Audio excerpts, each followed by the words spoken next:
سلام، خوب هستین؟ چطور هستین؟ نامم دیا است، از افغانستان آمدیم. از مزار هستم، 15 سال است.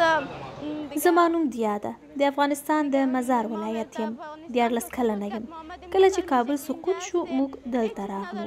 موږ هیڅ ډول اسناد نه لرو. کله چې غواړو دلته سبق ووایو له موږ څخه قانوني اسناد غواړي. اوس هم حکومت وایي تاسې بیرته افغانستان ته لاړ شئ. موږ به څنګه ځو؟ موږ له پاکستان څخه غواړو افغانان بیرته افغانستان ته ونه لیږي. که افغان نجونې بیرته افغانستان ته ولېږدول شي نو زموږ ژوند به برباد شي. بې تعلیمه به پاتې شو. نام سمیه نادری است از کشور افغانستان. زما نوم سمیه ده. د کابل ولایت یم. 14 کاله عمر لرم. کله چې طالبان په افغانستان واکمن شول موږ مجبور شو پاکستان ته پناه راوړو.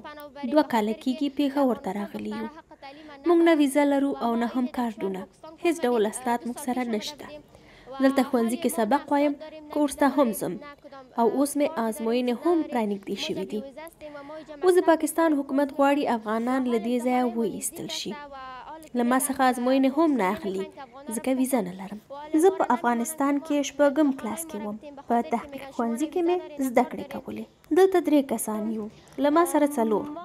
ورور مې، خور مې او مور مې را سره دي. زه دلته په پامیر انسټیټیوټ کې زده کړې کوم. زه غواړم زده کړو ته مې دوام ورکړم.